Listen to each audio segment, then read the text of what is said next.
Okay. Hi, everyone, and welcome to Sweetwater School of Mysticism, Healing, and Metaphysical Studies. I am Reverend Indira Grace Huerta, and as I mentioned in the meditation video, I am your cruise director for the next year or so. So I want to go over what your gifts are and what what the gifts are, and then potentially what your gifts are. And so I'm going to start with the clairs, and we're going to talk about. I'm going to talk about the gifts in this video, and then when you come to class, we're going to discuss a little bit more about what you think you may potentially have. Okay, and how to expand those gifts. And so let's just jump right in. So first of all, the clairs, and the clairs is to me, it's a lot like the ability to sing. We all have the ability to sing. Some of us just make better noise when it comes out, and some of us need lessons, and some of us may never have a great noise that comes out when we try to sing. Um, but we still have the ability. Okay. Some of us just have stronger abilities. Okay. So, but that doesn't mean that we can't practice. Even people with terrible voices have the ability to practice and to make their voice stronger and clearer and find some sense of rhythm and tone. All right. So, all that being said, let's just start talking about the clairs. So, the one that tends to be the most the most known about is going to be clairvoyance. Okay. Clairvoyance is clear seeing. This means that you can either see things with the naked eye, or in your mind's eye, or in your third eye, or even in a sleeping state. Now, this tends to be one of the more versatile powers, although many of them really do have a lot of versatility to them. But it's versatile because it can appear in many different ways. And so, some more obvious but ways of having clairvoyance, but people don't often think about, is seeing repetitive numbers, seeing animals, like animal messengers. That's clairvoyance. You're seeing something, right? And so if you see repetitive numbers, repeating numbers, if you, I remember seeing a raccoon in like at 3 o'clock in the afternoon in the middle of summer. And some people would say, oh, well, that's a sick raccoon. And I'm thinking, no, it's a messenger from a spirit. And so that is clairvoyance. Um, Other forms of clairvoyance is if you ever have something jump off of a shelf in front of you and you see it. And I've heard of this a million times. And um, and then it happened to me. It had never happened. And then all of a sudden, just in the last few weeks, it actually happened. I was walking across my living room floor, and just out of the blue, this deck of cards just fell off of a shelf. And I'm like, look at my roommate. I'm like, did you see that? I saw that. We both saw it happen. It just leapt off. I mean, literally leapt off and just like right in front of me. I'm like, okay, I see you. I hear you. That is a form of clairvoyance. Another form of clairvoyance is seeing things in your mind's eye, being able to visualize. It's very interesting because I have been a visual learner my whole life. So, but I have recently learned that not everybody can visualize. Not everybody is a visual learner. But if you are the kind of person who can visualize what someone is saying to them, if you can visualize a word and how to spell it, that is all part of clairvoyance. And that is how spirit will utilize you in helping you to give messages or to see messages, if you will. Also is with your third eye, and that is not the same as with your mind's eye. Typically, your mind's eye is when something is being explained to you, somebody is talking to you, they're explaining something. With your third eye is when you are giving a message and you see it right here. Sometimes you can see it with your eyes closed, and sometimes you see it with your eyes open. The best example I have of this in my life, and this was a personal experience, was I was in a large group and we were doing a breath of fire meditation, which is very fun to do in large groups. And so we're all sitting there, and I was actually having a little bit of an emotional situation that day. And all of a sudden, I see walking towards me in my third eye, because my eyes were closed. So in my third eye, I see walking towards me, because my friends Lily and Catherine are like across the room, and this being is walking right between them. And I can see it all with my third eye that it was walking, this being was walking to me. It ended up being Brahma, who is a Hindu god, and we had a conversation. There's other times that I have seen with my third eye. This is a time that I hadn't really thought of until recently, but I was lying in bed. I was married at the time, and I was laying next to my husband, and I see a spider coming down from the ceiling. It was a pretty large spider, and it's coming down from the ceiling. And and I go to open my eyes, and it has landed in the bed between us.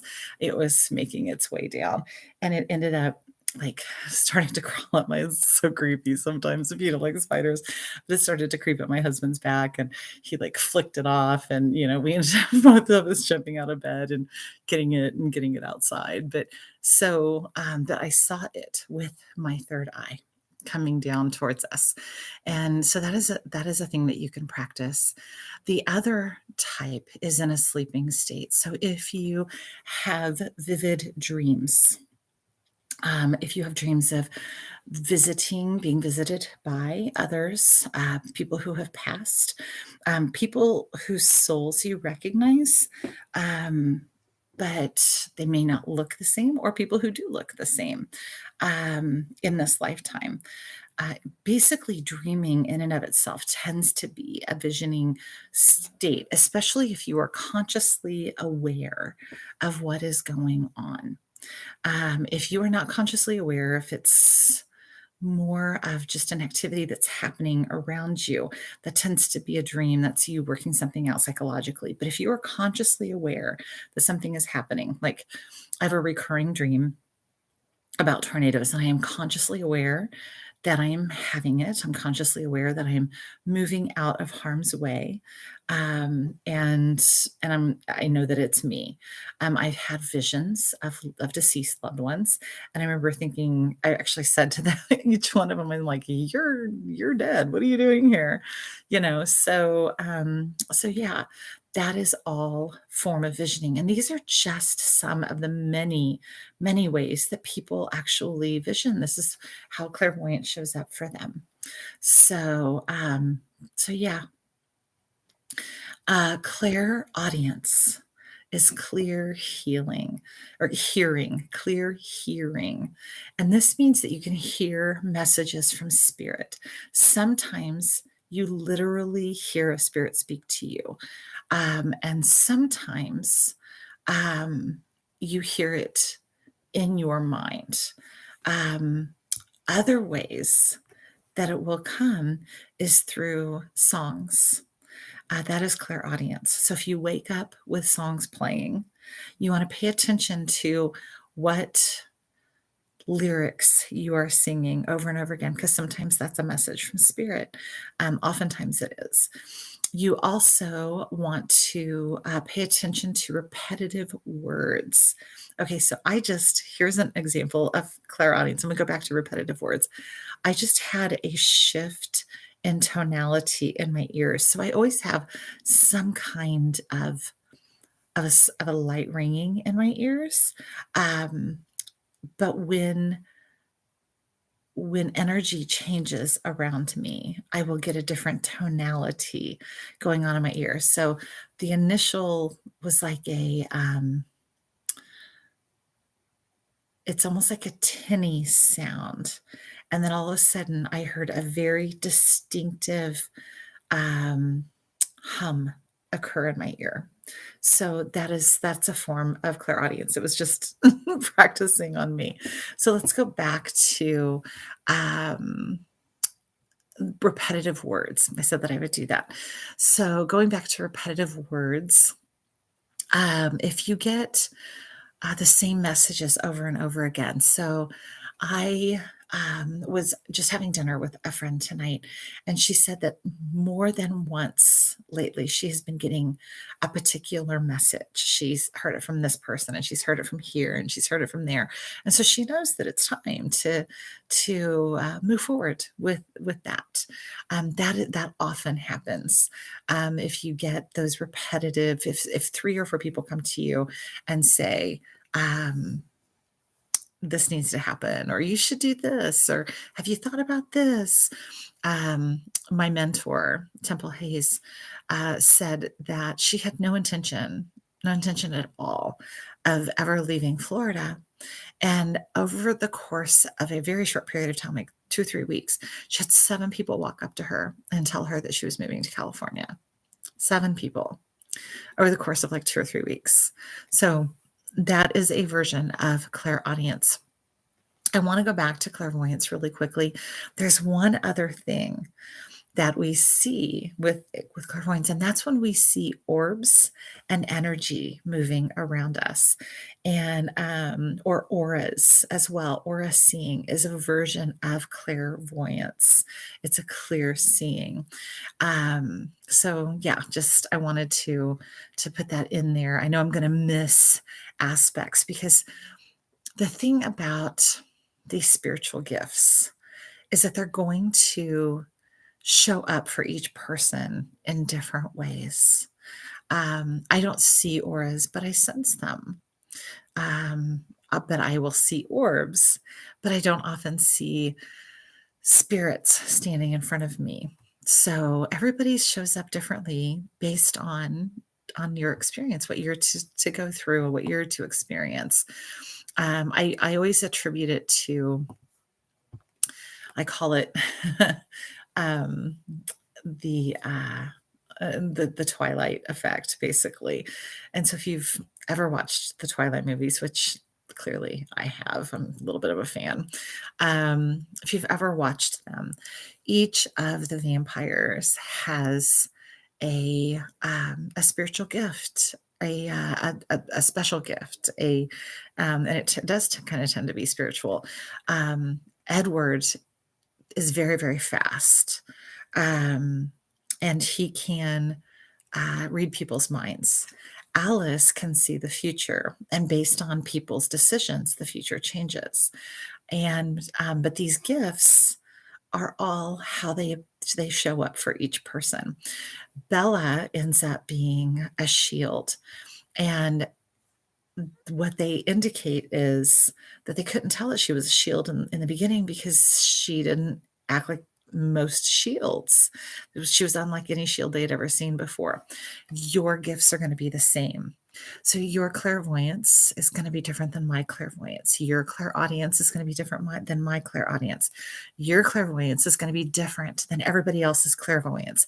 You will have similarities, but how everything appears for you is not how everything's going to appear for everyone else. And you're going to have to be okay with that.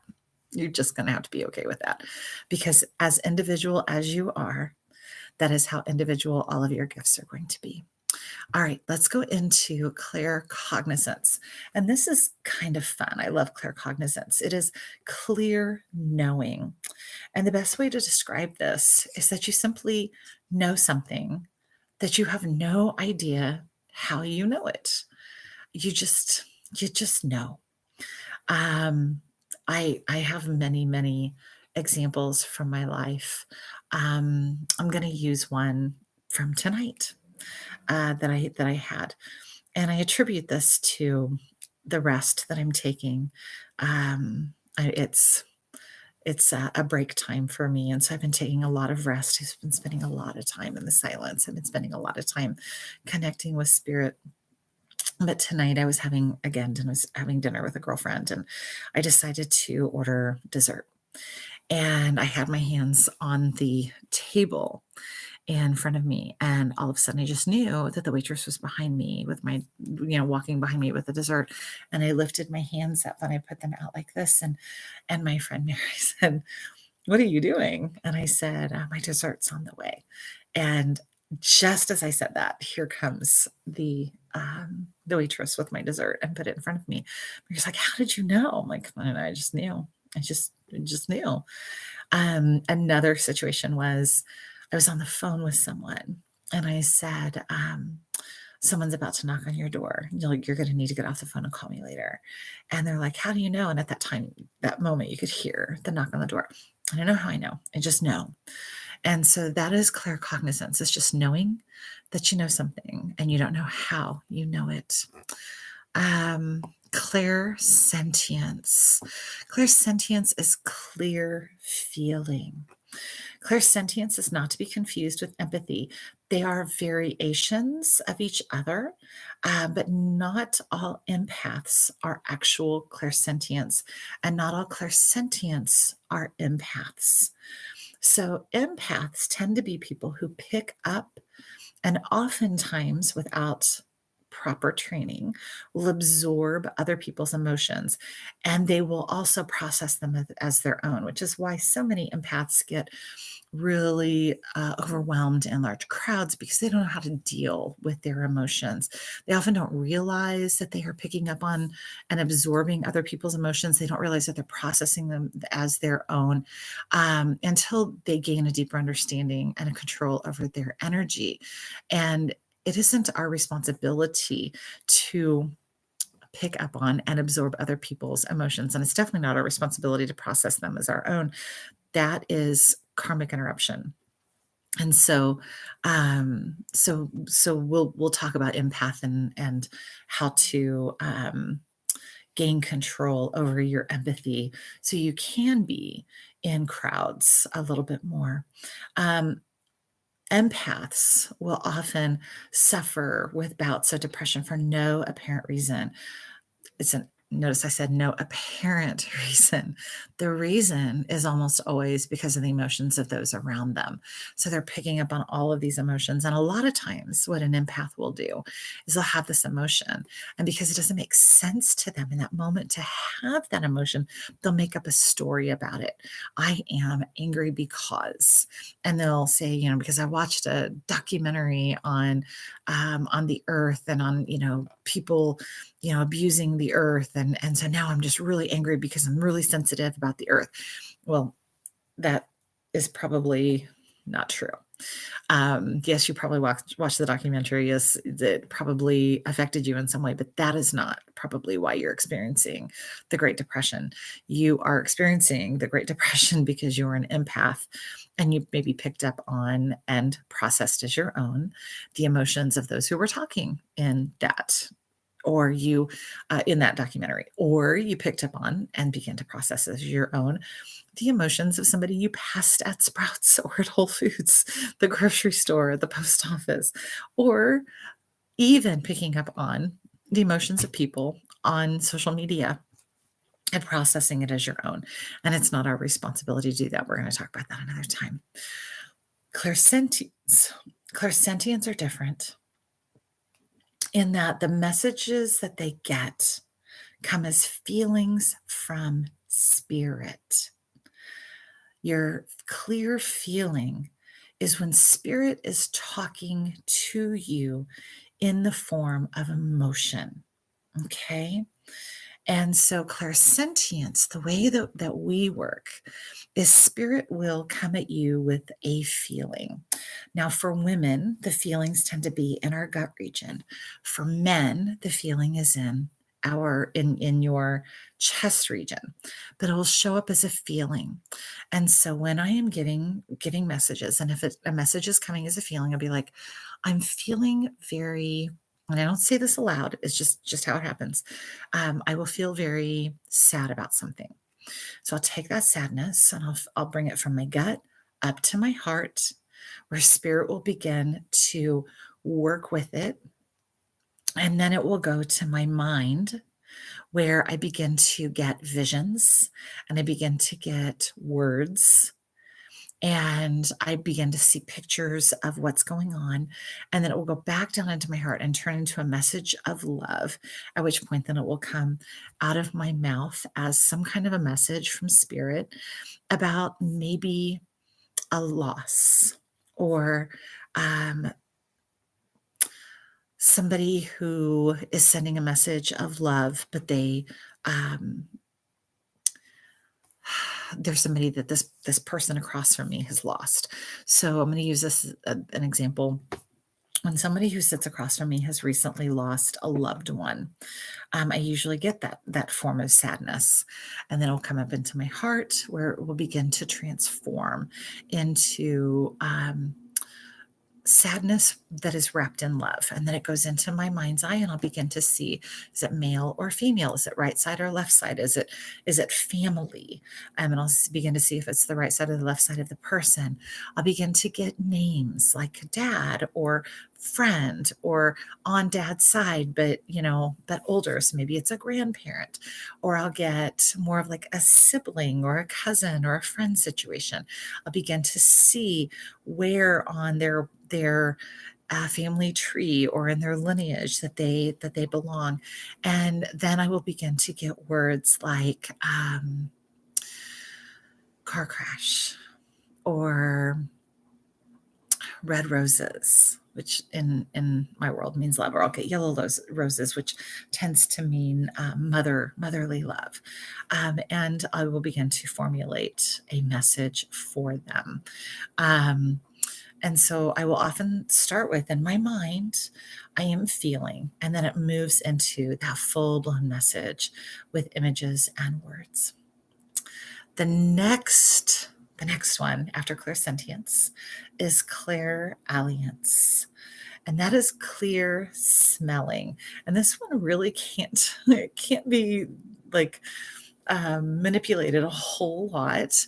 It's literally when you smell something that is linked to a message, typically to a deceased person who is trying to come through. So it's an odor associated with that person. For example, my father, when I smell cigarette smoke where none should be found, like in my car, or if I'm walking up the stairs to my apartment and I begin to smell cigarette smoke, I know that that is my father and he's sending me a message. I also know when my sister Sandy is around because I will smell Shalimar perfume. And it's a very distinctive smell. So, so yeah, that is clairalliance. It really is that that simple. And then the last clair is clairgustance, which is clear tasting. And again, this one doesn't have a lot of variations to it. It is where you taste something that is linked to someone or something that spirit is trying to get a message through. And so this has happened a few times. Um, I once met somebody who they had somebody on the other side who made sausage. They were known for making sausage in the family. And I kept tasting sausage, and I don't like the taste of sausage. And so I kept tasting that. I have held, we'll talk about psychometry here in just a few minutes, and I've held a watch of someone who was a pipe smoker, and I had tasted pipe tobacco in my mouth. So Claire clairgustance, which is the clear tasting, is very, very, very simple, very basic. It's just like clairalliance. Clairalliance is clear smelling. You smell it when there's no obvious reason why you should. It's same with clairgustance. You taste it when there's no obvious reason that you should. So those are the basic clairs. I believe another clair has been added, and I can't even remember what it is to the list, but I think I actually think it's similar to psychometry, and it's a clear touching. So let's talk about psychometry for a moment.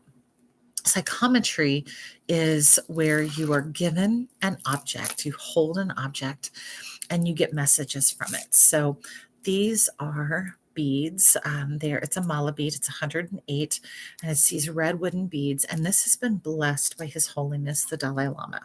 But if someone who has the ability to um, to pick up on energy from an object were to pick these up and try to get a message from them, they would pick them up. Perhaps they would close their eyes.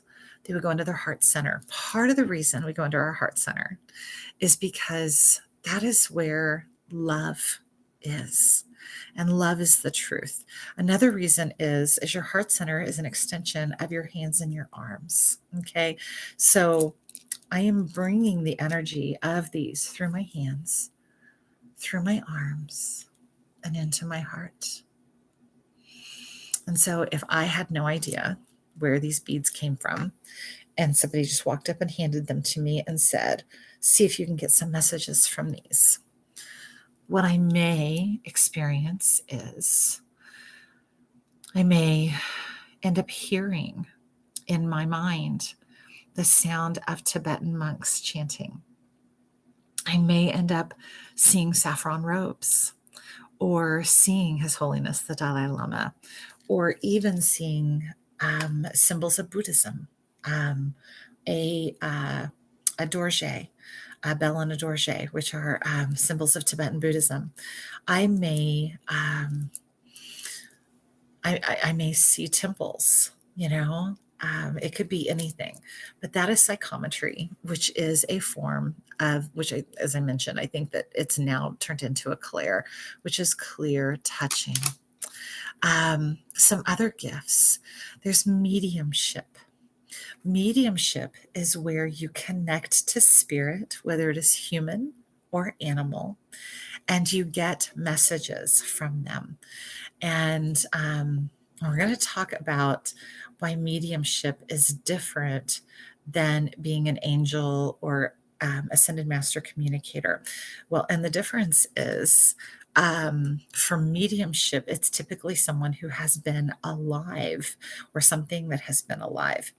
And so we will invite a couple different mediums to come and visit with us. One is a pet communicator, and hopefully we can get that done. And then another is just a medium who connects with deceased loved ones, to deceased people. And you'll get some more information on that. That is not my greatest gift in this world. And most of it is because I've turned it off myself. I don't know, just haven't gone there. I've gone there a few times and I just pull back. It always feels too hard for me. I find for me, being an angel and ascended master communicator is much easier. Their vibration is very, very high, and their language is love. And that is much easier for me to tap into than humans and animals, which is funny because most mediums are like, don't love communicating with the angelic or ascended master realm, but love communicating with the human realm. So there it is. For those of you that, excuse me, are not aware, the angelic realm, that is going to be your archangels. That's going to be your angels, your cherubs, beings like that. Ascended masters are going to be beings of great light and great love, some of whom probably have been alive, but there's more legend about them. I mean, there are some ascended masters that truly were alive, which we'll talk about. I have a list of ascended masters and archangels that we'll do at some point. But the ascended masters tend to be more of legend. So Merlin, Buddha. We know Buddha was alive, but many, many, many years ago. Jesus is an ascended master. We know that Jesus did live, but many, many, many, many years ago. other ascended masters that I work with, a lot of goddesses, Lakshmi, the Hindu goddesses and Chinese goddesses, Kuan Yin. Um, and then there are other ascended masters, some of my favorite, like Green Man, who is a, a being that works with nature. So those are beings that you can communicate with, and that's part of what you may be wanting to do. Channeling. Channeling is where you surrender your this can probably freak some people out, but you basically surrender your body and allow another being to speak through you. And this is not possession, and I don't get into possession at all. And I'm pretty particular about what beings I let channel through me. In the past, it has been Kuan Yin, Buddha, Jesus, John Lennon. So those are all ascended masters. And then in my last class, I channeled the Seven Sisters. Now, I thought that the Seven Sisters, after, like after I came to, I was like, I don't know who those beings were. But I thought the Seven Sisters meant the muses, the Greek muses. But one of my students said the Seven Sisters actually refers to the seven women that um,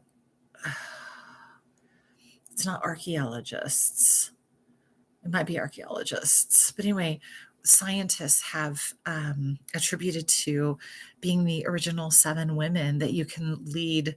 They were the seven women of these tribes, and you can trace every single human being back to one of these seven women. And it was quite an interesting little channeling thing. But you allow the being to speak through you. There's a conscious awareness. You are aware that it's happening. You're also aware a lot of times of what you're saying. And so you want to, a lot of times people will, they'll say it, but they'll have some discussion within their minds, like, is this really what I want to be saying? Like, what if somebody thinks this is blasphemous or something like that? So that's channeling, and we will do a class on channeling. Another one is, let's talk about intuitive psychics, also predictive and prophetic psychics. So intuitive psychic means that you are simply sitting and you're getting those gut feelings, and you are giving the messages. Maybe you're getting some visions, maybe you're getting some words, maybe you're getting those gut feelings, you're using your clairsentience and you're getting those words that they need, those feelings that they need to hear, and it's transforming into words. I have done intuitive psychic work with people where I've held someone's hand and I gave them messages. A lot of times, what I do is intuitive psychic work. I do utilize cards like tarot and oracle cards, but I don't read them in the purest form. I use them just to keep me on track because, as you will learn, I get very, very distracted by things. And so this is just how I stay on track. Um, we have several people in the community that are intuitive psychics. One would be Doc Cromwell, where you just sit down in front of him and he just begins to talk to you about past lives. He begins to talk to remember Doc.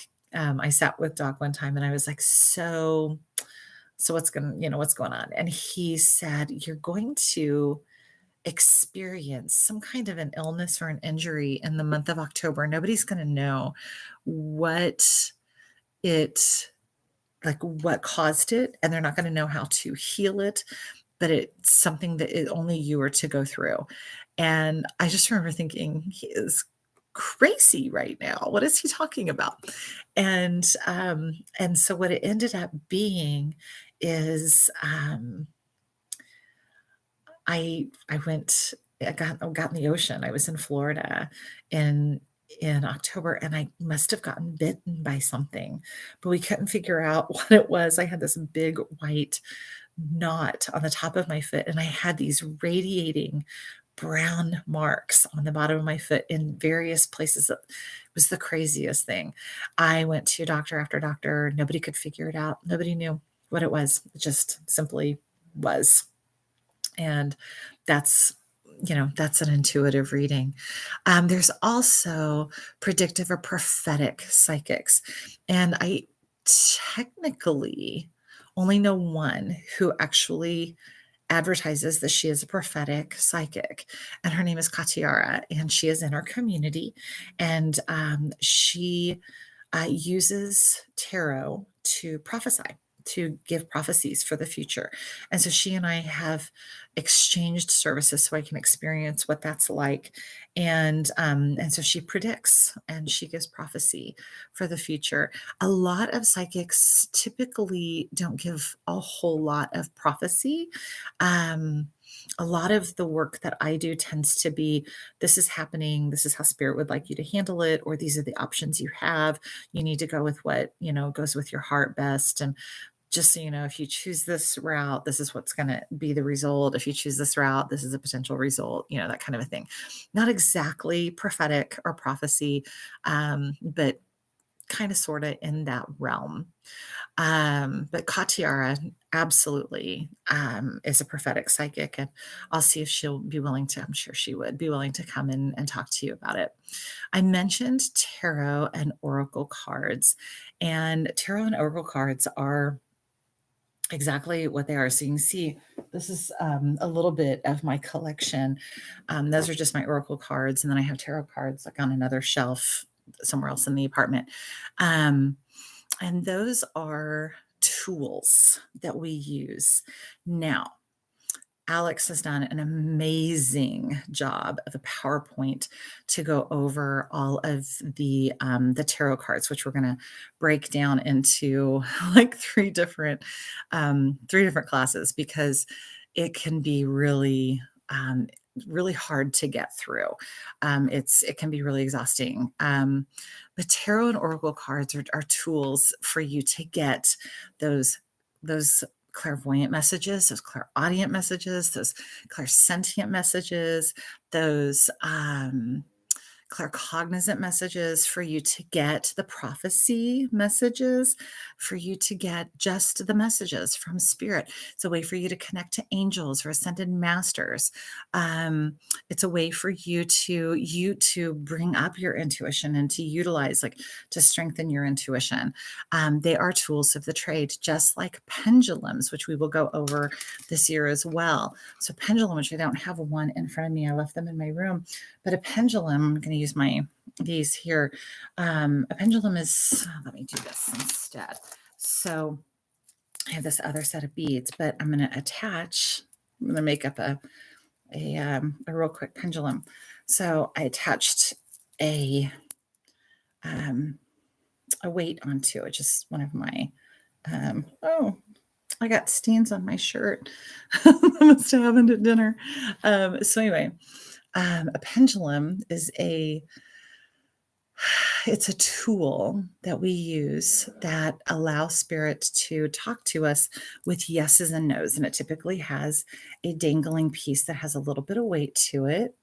And then we will ask spirit yes or no questions, typically, or even, but you always want to have that like kind of like a dangling piece to it.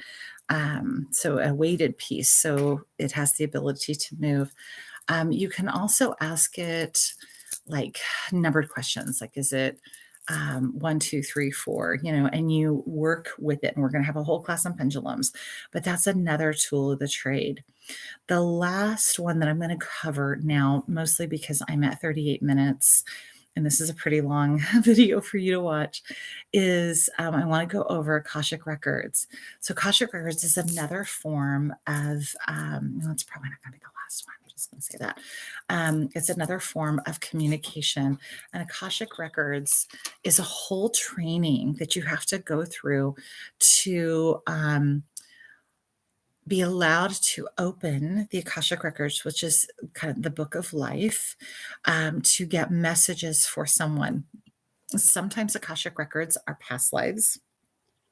And sometimes you open for this life. And I've had both. And we will be having Bettina Norman coming and speaking to you guys about the Akashic records and how to open them, and how to work with them and the different trainings and stuff that you have to go through.